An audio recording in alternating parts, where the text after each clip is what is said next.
ધાનેરાના ધાખા ગામે હેવી વીજ લાઇન અને મીટર લાઇનમાં શોર્ટ સર્કિટ થતા મહિલાનું મોત અને 2 લોકો દાઝ્યા છે।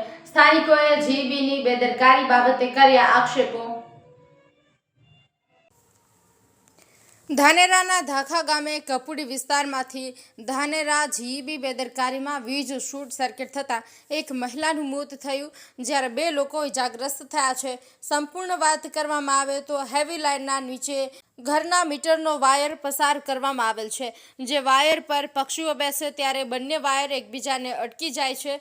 આવી જ રીતે વાયર અટકી જતા વાયર વીજ શોર્ટ સર્કિટ થતાં પરિવાર ભોગ બન્યો છે, જેમાં એક મહિલાનું મોત થયું છે અને અન્ય 2 લોકો ઇજાગ્રસ્ત થયા છે।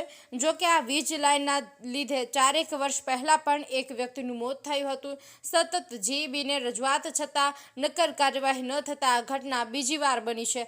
સ્થાનિકોએ આક્ષેપ કરતા જણાવ્યું કે અમે લેખિત અને મૌખિક રજૂઆત કરી ઘણા સમયથી રજૂઆત કરી રહ્યા છીએ, પણ જીઈબી એ ગંભીરતાથી ન લેતા આ ઘટના બીજી વાર બની છે।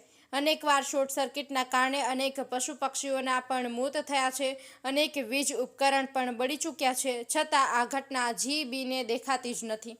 બીજી બાજુ સમગ્ર ઘટના બનતા જીઈબીના ઉચ્ચ અધિકારીઓ ઘટના સ્થળે પહોંચી સ્થિતિનો તાગ મેળવ્યો હતો, પણ છેલ્લા 4 વર્ષમાં આ જ વીજ વાયરના કારણે 2 વ્યક્તિના મોત થયા। ત્યારબાદ તબેલામાંથી ઘોડા છૂટ્યા બાદ તાળા મારવા તંત્ર પહોંચ્યું છે, ત્યારે જોવાનું એ રહ્યું કે પંચનામા જીઈબી શું લખે છે, કાયમી ઉકેલ છે કે પછી દિલાસા જે હોય તે, પણ વીજ લાઇનના કારણે ઘરના સદસ્ય ગુમાવી દીધા એ નક્કી છે।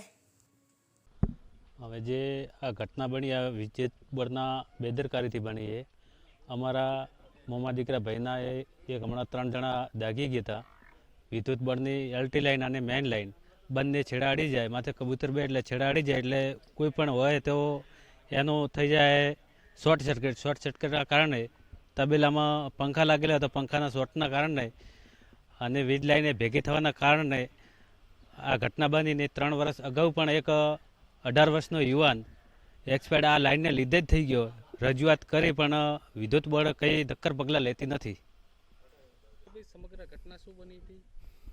ઘટના એવી બની કે અમારા ભાઈ કુટુંબિક ભાઈ હતા અને તબેલાનું કામ કરતા હતા, પણ વિદ્યુત બોર્ડની બેદરકારીના હિસાબે હેવી લાઇન એલટી લાઇનના ઉપર નીકળતી હોવાથી ઉપરની હેવી લાઇન એલટી લાઇનના ઉપર બેસી જાય। હાલ તમે નજરે પણ દેખી શકો એ લાઇન બેસી જવાના હિસાબે એ બોડી શોર્ટ થઈ મશીનને અને 3 જણને શોર્ટ લાગતા એક અમારા ભાઈના ઘરથી તો મરી ગયા।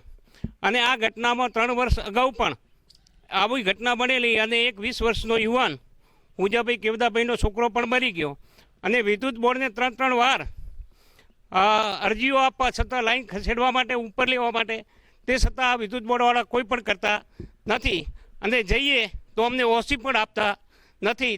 તો હવે એમનું કાયદેસરની કાર્યવાહી આ ઘટના જે બની છે તે બોર્ડના ફોલ્ટથી જ બની છે એવું હું કહું છું અને નજરે દેખાય છે। હવે આમાં એવું હતું કે આ હોય ઉપર મેન લાઈન એડે ને થયા એલટીએ મીટરવાળી એને બૈરે વચ્ચે ગાળો હોય 4 ઓગળનો, અહીંયા જનાવરો બેસવાથી ભડાકા થાય એટલે અમારે તબેલામાં પંખા ડેમેજ થાય એટલે આખા તબેલામાં શોર્ટ થઈ જાય। ફોજના ટાઈમે આવી રીતે થયો અને તબેલામાં શોર્ટ થઈ એટલે મારા બાપા ગયા હતા નોંધણું લેવા, એટલે એમને પહેલો શોર્ટ આવી, એમને છોડાવવા હું ગયો એટલે મને આવી અને મને છોડાવવા મારા ઘેરથી આવ્યા એટલે એમને બધી છોડાઈ છે, તે ખલાસ થઈ ગયા। આ બધું બોર્ડની લાપરવાહીના લીધે જ થયું હોય। 2-3 વાર અરજી આપી, હેલ્પરોને એમને વાત કરી, સાહેબોને કીધું કે આ તમે થોબલો સાઈડમાં લઈ લો ને કેબલ નાખી દો, છતાં અમારી વાત કોઈ સાંભળી નથી।